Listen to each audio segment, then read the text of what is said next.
Let's talk about Matthew. I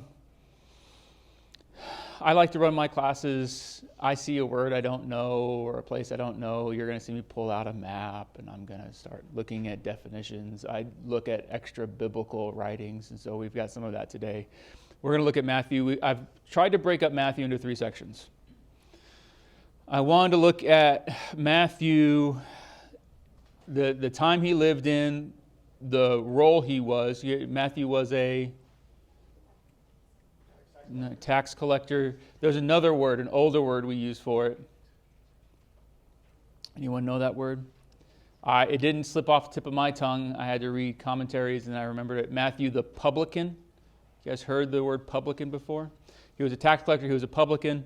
We're going to talk about the time he was in, his job. We're going to talk about Matthew pre-calling, and we're going to talk about Matthew post-calling. When I say calling, what does calling mean?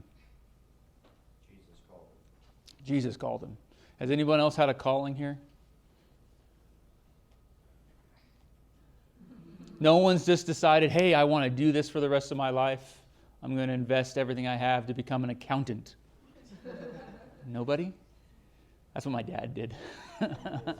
My dad, whether it was a calling by God or was a calling by finances or maybe a calling because he had a family, he decided when I was probably 2 or 3 and when Brittany was a couple years old that, hey, I'm going to go into accounting. And so he did everything he could to become an accountant. He used to work at Mrs. Baird's Bakery in Texas. They used to make Twinkies.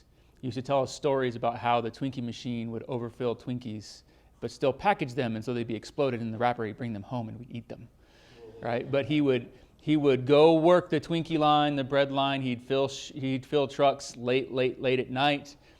He'd come home early. He'd sleep for a couple hours. He'd get up, and then he'd go to school to become an accountant.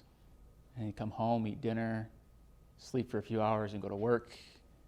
And he did that for a couple of years while he got his master's. That was a calling. He saw something he wanted to do, and he focused and dedicated himself to it. And so we're going to talk about the calling of Matthew. So let's start out. Let's start with the generalization of the apostles.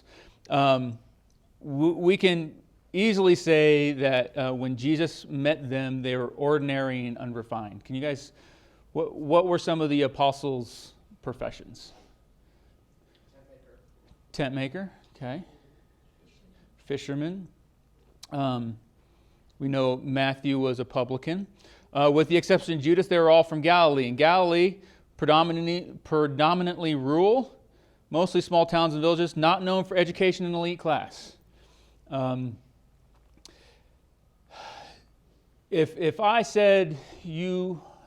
gave you the task of building a piece of software and you wanted the best possible chance of making that piece of software work, where would you go to hire people? Silicon Valley. Why is that? Why is Silicon Valley the place? Yeah, Wendell? Perception is that's where all the geeks are. That's where all the geeks are. So if you want a successful ministry through all of Judea, where would you go? Really? You're going to go to Galilee? You're going to go to the place where there's a bunch of fishermen and a bunch of farmers and they're uneducated and they probably have never taken a public speaking course. You know, it's a good chance these guys probably haven't gotten in front of the synagogue and read from the scrolls in their life. But this is where Jesus starts. Jesus starts his ministry in Galilee. These men were the commonest of the common. So it would behoove me, if we're going to talk about tax collectors and publicans, that we talk about the economy, or at least God's economy. And God's economy is a little upside down. Like I said before, if you were going to hire people to write software, you'd go to Silicon Valley and you'd pay hundreds of thousands of dollars per person to do it right. It would be very expensive, you know. What was it? Was it Instagram? Instagram got purchased by Facebook a couple of years ago for roughly $1 billion. Do you know how many people worked at Instagram at the time? 13. 13 people worked at Instagram and they got purchased for $1 billion, right? That's a crazy economy. Okay, let's talk about God's economy. Jewish people so Jesus passed over the aristocrats and the influence of Jewish society. So if you were going to start a ministry, that's who you'd go to, right? You'd want to go find people that had connections. So when Jesus came to the next town, you could say, hey, we're going to Nazareth, or we're going to Bethlehem, or we're going to Capernaum. Can someone please, who knows connections there, find me a place to stay? Find me a venue to talk. Right? You'd want an aristocrat. You'd want people with connections to get you in that town, get the biggest reach, right? That's not what Jesus did. He passed over those aristocrats, those influential people. He chose men that were the exact opposite. God's sense of value is completely different than men's sense of value. Ezekiel, I love this verse. Thus says the Lord, remove the turban, take off the crown. Things shall not remain as they are. Exalt that which is low and bring low that which is exalted. The author of our book uses a different verse that I couldn't find, or a different translation. Here's how it reads in this translation. Thus says the Lord God, remove the turban, take off the crown. Nothing shall remain the same. Exalt the humble, humble the exalted. I like that a lot better. Exalt the humble and humble the exalted. We find a similar verse in Isaiah. For he has humbled the inhabitants of the height, the lofty city. He lays it low to the ground, casts it to the dust. The foot tramples it, the feet of the poor, the steps of the needy. I kind of think of the guy sitting in the penthouse apartment with the beautiful view of Manhattan. God is saying, that apartment I'm going to bring to the low, bring down to the ground. And who's going to step on it? But the poor, needy people that you've been ignoring on your way up to the top. That's what God is saying here, right? He has a completely different economy than what we have. All right, so if that's the case, let's talk about the publican. So that's kind of where we are. Jesus chose men to accomplish a goal, and they weren't necessarily the best men in what we would consider to get the job done. But God has a different look on society. So then let's talk about the publican, just in general. Not Matthew. Let's talk about, in general, the publican, the tax gatherer. What can you guys tell me from your experience about the tax gatherer? How do you guys feel about the IRS? How many people here remember their first paycheck?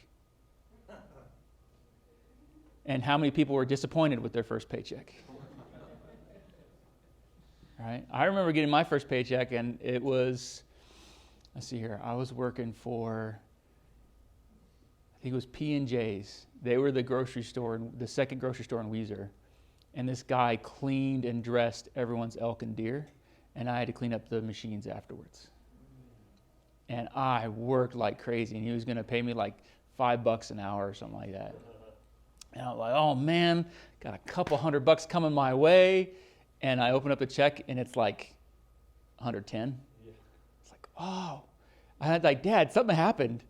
Like, what happened? He's like, no, that's taxes. And of course, my dad sat me down, and he's an accountant. Well, here's your Social Security, and here's your taxes to the state, and here's your federal taxes. So how does that make you guys feel about the IRS? I love them and appreciate their work. Just in case this is being recorded. We love them and appreciate their work. Right. Any other thoughts? Yes. It's almost like a case of like just like hating the messenger. You know? Right. You know they're doing somebody else's work, but they're the ones that you have to deal with. Right. They're hating the messenger. Okay. Yeah. In this case, they're going to have to take a cut as well, right? I mean, that's the difference between the IRS. Yeah, we'll get there. Yeah, you're right. So at least the IRS, the rules are simple, or not simple. At least the rules are written down. Let's say it that way. The rules aren't that simple, but at least they're written down.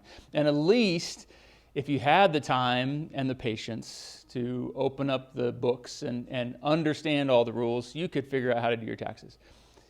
If you we've got software now, we've got walkthroughs. You could probably do your taxes if you didn't have too complicated of income. So, TurboTax, says John, the guy from Intuit. So publicans became popular around 147 BC.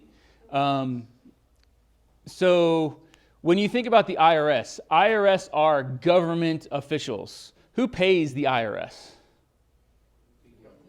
The people do, but is the check, written by the city of Meridian? It's written by the federal government. The federal government pays the men and women of the IRS to collect taxes. How do they collect taxes, do you think? Do you think the person who collects the most taxes gets a bonus? No, everyone, just like every other job, usually, they say, yes, I'll work for X amount of dollars per year, and yes, I'll try to do my best job. There's no variable compensation when it comes to IRS. There were a few kinds of publicans that we'll get into. They bid on their jurisdictions. Okay, we're going to have a mock auction. Let's say I need someone to collect taxes in this tiny little provincial town in Texas. I'm too lazy to go to Texas, but I'm pretty sure there's about $200,000 of taxes to be collected there.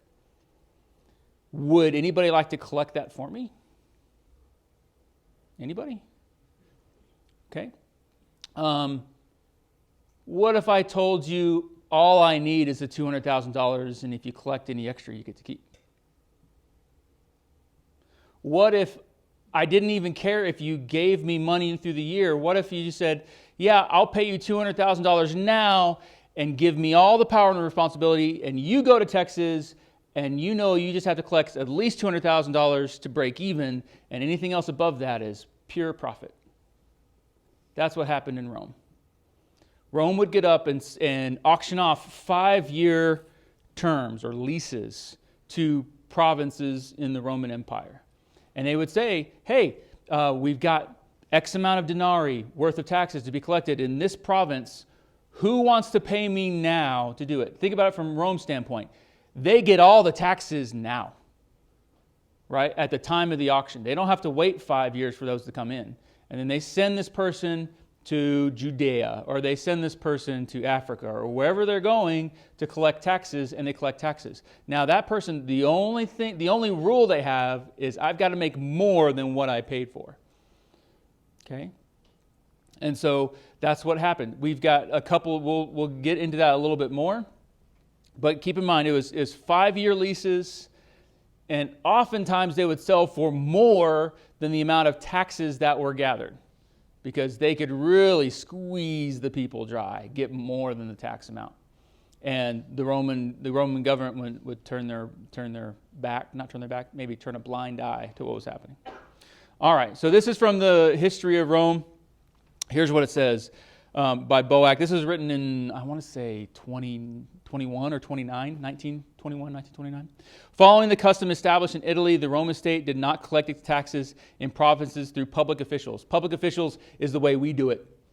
Someone who's hired by the public who goes out and do it, a representative of the government. But leased for a period of 5 years the right to collect each particular tax to the private corporation of tax collectors, publicani, which made the highest bid for the privilege. So there was oftentimes multiple publicani would come in and say, well, the Roman government says we need to collect 200, 300, 400,000. We'll pay them more than that for the privilege because we know we can get more than that amount of money out of the people. All right. There were two kinds of publicans. One was a gabbai. The gabbai, they were more strict. The Romans knew exactly how much money they were supposed to provide. They were doing property taxes, poll taxes per individual. So a poll tax, a gabbai would come to your house and say, hey, we think you have 6 people living in this house. You need to pay us 10 denarii per person, so 60 denarii in this house. Right? And they would just go around once. It was usually levied once per year. Same with property tax and same with income tax. There wasn't a lot of room to wiggle. There wasn't a lot of room to put the squeeze on somebody. These guys they were still bad. They didn't like them. But they weren't as bad as the mokes. Mokes managed imports and exports, domestic trade, anything that traveled by road. And our case study today, Matthew was a little moke. We think Zacchaeus was a great moke. Now, the difference between a little moke and a great moke had little mokes working for him. A great moke didn't actually go and collect the taxes. The little mokes sat on the roads, sat by the harbors, sat at the gates to towns, and they'd levy taxes to people as they came and went. All right. Here's from the life and times of Jesus the Messiah. The mokes might inflict much greater hardship upon the poor people. There was a tax and a duty upon all imports and exports, on all that was bought and sold, bridge money, road money, harbor dues, town dues. The classical reader knows the ingenuity which could invent a tax and find a name for every kind of exaction, such as axles, number of wheels, number of pack animals, pedestrians, roads, highways, on admission to markets, on carriers, on bridges, on ships, on quays, on crossing rivers, on dams, on licenses, in short, on such a variety of objects that even the research of modern scholars has not been able to identify all the names. But even this was nothing compared to the vexation of being constantly stopped on the journey, having to unload all one's pack animals. When every bale and package was opened, the contents tumbled about, private letters opened, and the mox ruled supreme in his insolence and rapacity. You know what this reminds me of? Do you guys remember traveling before 9/11? Remember traveling after 9/11? Well, you can't have water. You have to take off your shoes, take off your belt, open up your laptop, open up your bag, go through security, go through a scanner, get patted down. Now imagine all of that, and then you were taxed.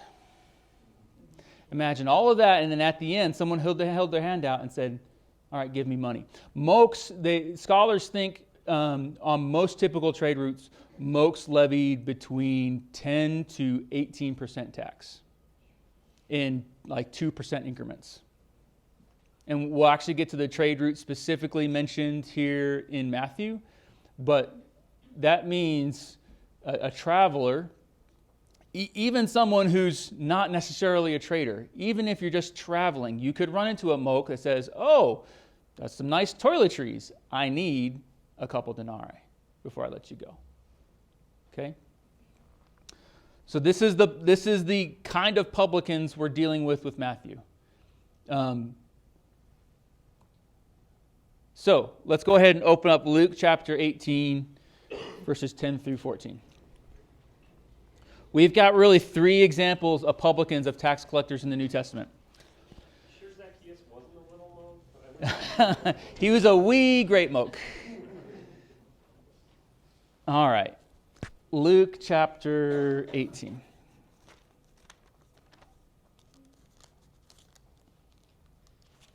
Would someone like to read 10 through 14?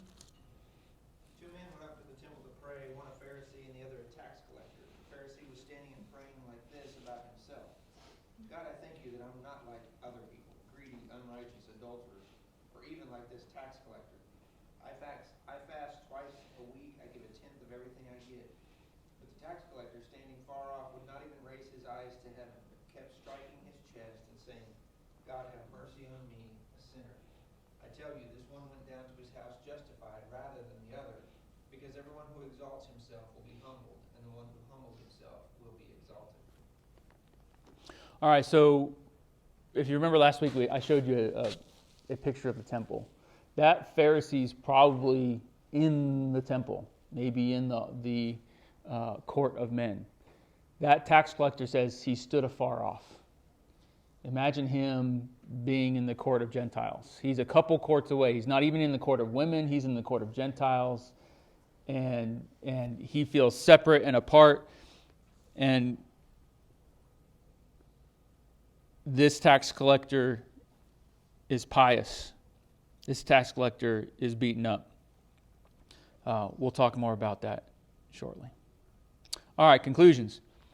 How do you think Matthew is viewed by his countrymen? Knowing what we know about publicans, about tax collectors, knowing what history writes about them, knowing our current experiences with the IRS and the TSA, how do you think Matthew's countrymen, the other Jewish men and women of the time, felt about Matthew? Traitor. Traitor? good word. What else? Someone to be avoided. Don't want to be around that guy. Right? Man, you don't want to tell him about your work. You don't want to tell him about, your next Amazon package. Right? Because he might levy a tax against you. What else? Probably hate him. Probably hate him. Not just like dislike, but they hate him. There's no trust. There's lots of hate. He's a traitor. Doesn't have any close friends. All right. So that's his countrymen. What about the Gentiles? What about the people traveling to Judea? Same? Probably the same. Well, I mean, there's animosity between the Jews and Gentiles anyway, and this guy's kind of a crossover. He's a Jew who they don't like, trying to help the Romans who they may or may not like. So he's like, takes it from all sides. Right. He's stuck between a rock and a hard place. He doesn't have any friends with his countrymen. He's not going to have any friends with visitors. So if we had to make a conclusion, where would Matthew find peers? Where would Matthew find friends? What's that? At work? Other tax collectors? But even then, I don't see how they'd be able to trust each other anyway. That's a good point. Yeah, and we'll come back to that. So even then, how can you really trust your coworkers, right? Who else? I think you're looking for commonality at this point. Is there anybody else in society that has the same kind of derision and same kind of hate thrown at them that a tax collector would? And you can probably assume Matthew has friends or acquaintances or cohorts in that group. And so,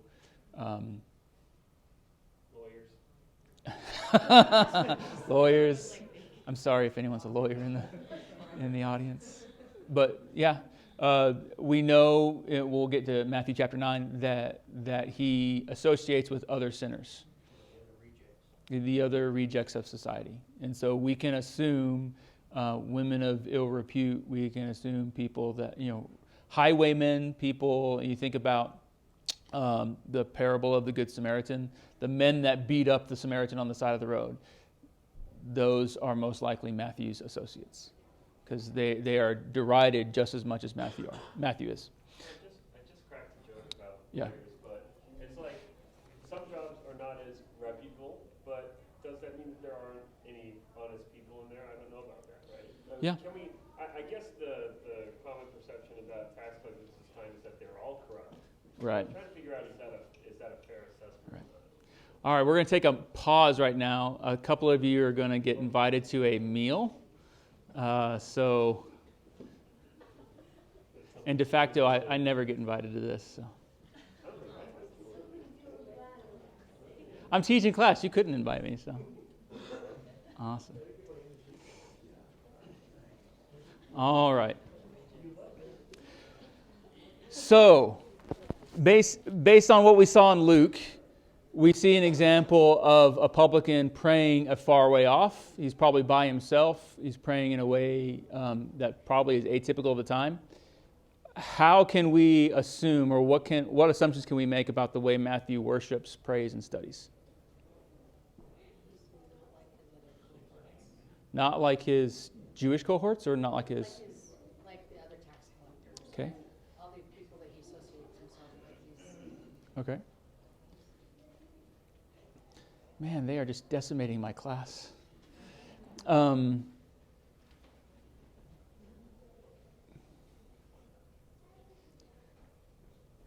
you think Matthew worships and studies in the typical Jewish way? Do you guys know what the typical Jewish way was? You go to the synagogue, you listen to readings. We have examples of Jesus standing up before the synagogue and reading from Isaiah, right? Reading about prophecies of himself. Do you think Matthew is enjoying in this sort of, yeah, Alex?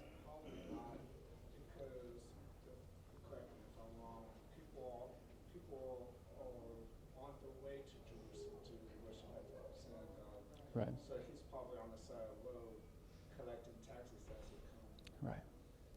All right, so he's if he is worshiping, if he is praying, if he is studying, it's probably a very personal, lonely act. It's not done with the community. So keep that in mind. Yes, Brad. I don't know what the population in their area is, but isn't it possible that people wouldn't necessarily recognize him? I mean, if he was out and taxing people on the road or travelers or visitors, I mean, Yeah. there's thousands of people in that city. It's very possible that nobody would recognize him if he could go about his normal day. Yeah, you totally could. So we know Matthew is called from Capernaum, which is quite a ways away from Jerusalem. He probably could travel to Jerusalem and enter the temple or do what he needs to do. I think a devout Jew would be a little concerned about God striking you down and killing you, right? Even though your countrymen might not recognize you, we've got a vengeful God that strikes down men for using strange fire and sacrifices. So, yeah, I think it's possible. I'm not quite sure if he would or not. And we can try. I'm trying to make some assumptions about Matthew's morality based on his Gospels after the fact that we'll get to. So I think he's probably still. My hypothesis is even though Matthew's a tax collector, sometime later in life, before he meets Jesus, he becomes devout and he starts studying, because we see hints and fingerprints in the Gospel of Matthew that hints at that. And I don't want to jump into that too quickly. All right, so let's talk about the calling. This is an artist's rendition of the calling of Matthew. There's Jesus, the guy with the halo, the golden crown or golden glow around his head, and there's Matthew being called. Calling of Matthew, chapter 9. So open your Bibles to Matthew chapter 9. We're going to read the key verse, and then we're going to read around Matthew chapter 9. 9:9. As Jesus went on from there, he saw a man named Matthew sitting at the tax collector's booth. "Follow me," he told him, and Matthew got up and followed him. That is it. One verse, right? I told you a longer story about how my dad became an accountant than the writer of Matthew talks about his own calling. We look at Levi, or we look at Luke calls Matthew Levi. That account is similarly short. So let's talk about a little bit of context. Look at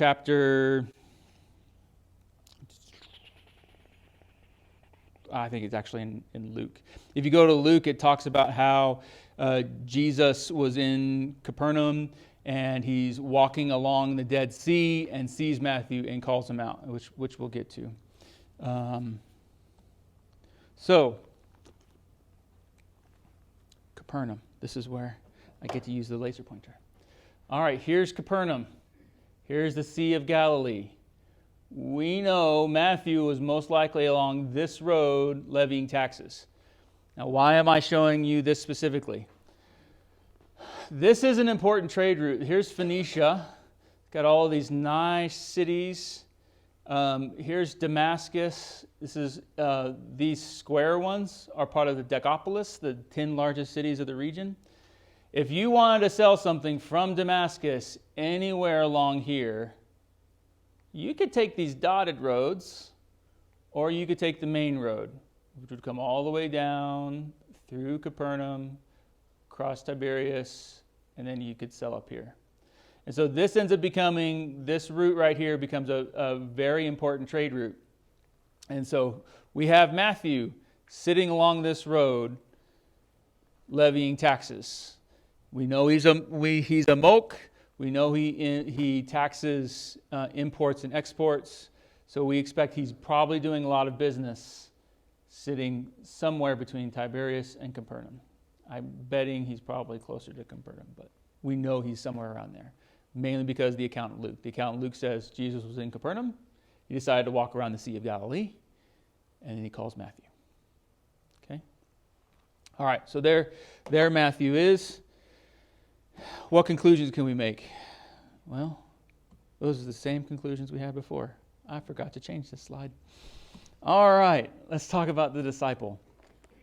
So, here is Matthew. We've got some conclusions about how he prayed, conclusions about how he's viewed by his countrymen. Let's talk about him as the disciple. So Matthew 9:10 through 13. Can someone continue to read that? We just got done reading Matthew 9:9, 10 through 13. And it happened that as Jesus was reclining at the table in the house, behold, many tax collectors and sinners came and were dining with Jesus and his disciples. When the Pharisees saw this, they said to his disciples, "Why is your teacher eating with the tax collectors and sinners?" But when Jesus heard this, he said, "It is not those who are healthy who need a physician, but those who are sick. But go and learn what this means. I desire compassion and not sacrifice. For I did not come to call the righteous, but sinners." All right, so four verses here? The calling of Matthew, and then directly after the calling of Matthew, if we were to turn to Luke chapter 5, we have the second account of this. So turn over to Luke chapter 5, 29 through 32. The second account of this gives us a little bit more detail.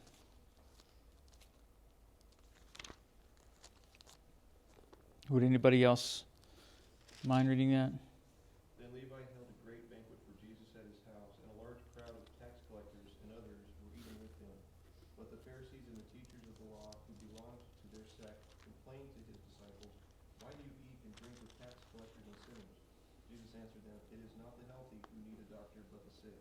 I have not come to call the righteous, but sinners to repentance." Okay.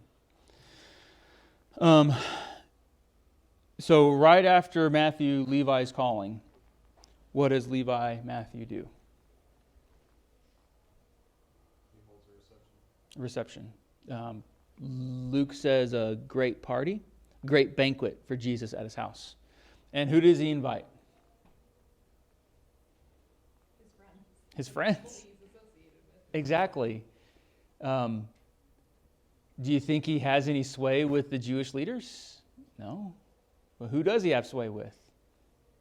His co-workers, the people that are his compatriots in this tax collecting process, right? Any thoughts? We got some conclusions to make, so don't make any drastic spiritual conclusions just yet. But any thoughts? I would ask, how did the Romans feel for the tax collectors? Because the tax collectors was the money maker. Yeah. For the tax collectors to go into such a banquet. So Alex said, how did the Romans feel about the tax collectors? What's interesting in my study, so you look at the tax collecting process in Rome spans a couple of different political periods. One period of the senators and one period of the Caesars. And when the tax collectors and the senators were, ruling Rome or working side by side, there was lots of derision between the two groups. Because Roman law said senators could not have anything to do with tax collectors, and tax collectors could not have anything to do with senators. Right? There was some division of state there. And so oftentimes there are people in Rome that didn't like tax collectors just as much as the Jewish people didn't like tax collectors, and for different reasons. So while yes, I think the Caesars probably changed their tune a little bit because they liked the tax collectors a little bit more, because there was no Senate, there was no body of law, there was only dictator law at that point. But depends on where you are in time and how you're viewed by Rome. So, okay. So Matthew, like Ryan said, his occupation marked him as a traitor. His only friends were publicans and other sinners. What caused, I think the question we need to ask is, assuming we can say that one verse, we can assume Matthew dropped everything, that we can take that chapter 9, verse 9, literally, that Jesus said, follow him, and he dropped everything, because we don't have any other explanation. What caused Matthew to do that?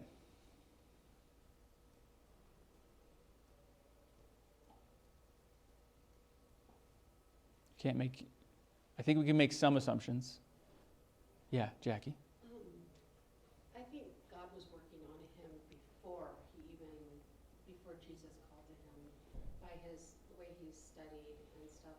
Okay. So probably had some more knowledge than we probably realized. Okay. I'm kind of guessing because And I think we'll get there. he might be searching for something, and Okay. he finds it in Jesus. Yeah, Kara? Probably heard all the things that Jesus had been doing, and when he finally comes and says, Right. I want you to come with me, he's kind of, you know what? Right. This life, I think I want Let's get back to this slide. So Galilee is where Jesus starts his ministry. And then Galilee is where Jesus ends his ministry. If you remember, I taught a class a couple months ago, that talked about after Jesus died and was resurrected, where does he tell his disciples to go and find him? In Galilee.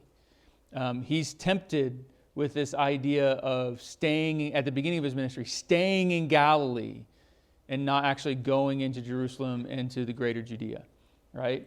And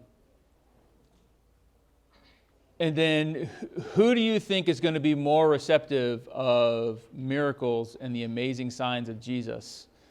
The people of Jerusalem or the farmers and fishermen of Galilee? It's probably going to be the farmers and fishermen of Galilee. And so I think Kara's right. He's probably heard about this guy, Jesus. So let's also keep in mind, why walk away from his career? Why follow Jesus not knowing what the future had? What conclusions can we draw from his quickness of response? Okay, we'll get to some more of those conclusions. An Old Testament professional. Matthew knew the Old Testament very well. He quotes the law, the prophets, the Psalms, and the prophets. Every part of the Old Testament is represented in Matthew's gospel. He quotes the Old Testament 99 times, more than any of the Gospels combined. So when I say that I think Matthew studied privately as a tax collector, we have this gospel. We see his fingerprints in the gospel. Tie that to his action. I don't think Matthew suddenly saw this guy and said, follow me, and followed him because he didn't know he was the Messiah and hadn't heard about him. He knew he was the Messiah. He had heard about him. He had been reading about the Messiah, and when this guy says, follow me, he's gone. What's interesting is the Gospel of Matthew is written for the Jewish people. One of the goals of Matthew's Gospel is to show the Old Testament prophecies being fulfilled by Jesus. This was to fulfill what the Lord had spoken by the prophets. This is everywhere in Matthew's Gospel. Here are some examples. All this took place to fulfill what the Lord had said through the prophets. The virgin will conceive and give birth to a son, and they will call him Emmanuel, which means God is with us. Matthew 1, 22 through 23. That's from Isaiah. Matthew again, chapter 2. So he got up and took the child and his mother during the night and left for Egypt, where he stayed until the death of Herod. And so was fulfilled what the Lord had said through the prophets. Out of Egypt I called my son. When Israel was a child, I loved him, and out of Egypt I called my son. Hosea 11:1. And this is the killing of all the babies by Herod. Comes out of Jeremiah. When we read the book of Matthew, Matthew is written for the Jewish people. And it's written in such a way, he doesn't brush up on Jewish literature in the 3 years during Jesus' ministry. He writes about it in a way that is authoritative. To me, feels like he's been studying for a while.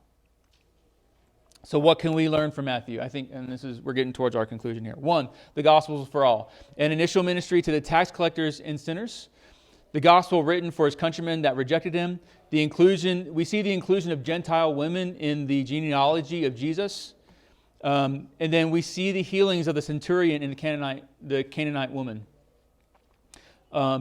What's interesting is, although his gospel is for the Jewish reader, he incorporates the Gentile. He's making sure that people know the gospel's for everyone. Jesus' forgiveness is powerful. I think Matthew was well aware of his sin. If he wasn't well aware, his Jewish countrymen probably made him well aware. He was guilty of graft, extortion, oppression, and abuse. Perhaps when Jesus said, follow me, the promise of forgiveness caused him to act without hesitation. Here was a man who probably had not sacrificed in the temple, probably couldn't even get into the temple or was scared to enter the temple. And here Jesus was offering potentially to forgive him. The same forgiveness fueled a devoted life, even unto martyrdom. And then lastly, we should be listening. We should be prepared to act. Here's the questions I want to ask you guys today. If Matthew was preparing, he was studying, he was getting ready, he was reading. I see Matthew doing his job, but his head is on a swivel. And when the Messiah, when the Savior says, "Follow me," he's ready to go. But he had done preparations. And we think his preparations were that studying. Just because he was ostracized doesn't mean he didn't stop studying the Word. We think there's good argument that the parable we read in Luke about the tax collector praying is a first-hand account from Matthew.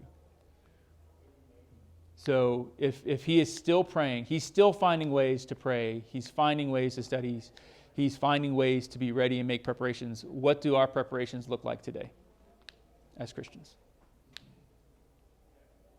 Maybe that's a rhetorical. And then how do we listen for the voice of Jesus saying, "Follow me" today? Because Matthew was listening for it by his action. Yes, sir. Yes, and just to reemphasize, he was listening from the point of truth. He knew what the Scriptures said. And that's the challenge today, is understanding what the Scriptures say and spending time in the Scriptures so we know that when somebody teaches something, they're teaching the truth. Yeah. Well, it's the parallel to that is how do we reach other people? You know, we say, you hear people say, I don't ever have a chance. That's luck is preparation plus opportunity. That you prepare yourself to share your faith in your privacy of your own home. If that opportunity ever happens, then you're ready. To take an example from my life, when I knew I wanted to get married and have kids, I saw two ways. One, I needed to date, and two, I needed to find a woman, because that's not going to happen if I don't. And two, I needed to work on myself. Like, I wanted to be a man that when I found a woman that I wanted to marry, she wanted to marry me, right? Because I needed to make sure that I was a man worth marrying. And I think it's the same thing here. If we want to be evangelists, if we want to lead people to Christ, are we putting ourselves in a position to call to these people, to reach out to them and to influence them? Or are we waiting around till we find the person and then we rush around trying to study our Bibles, trying to get ready, and trying to influence them? So, all right. Thank you, everyone.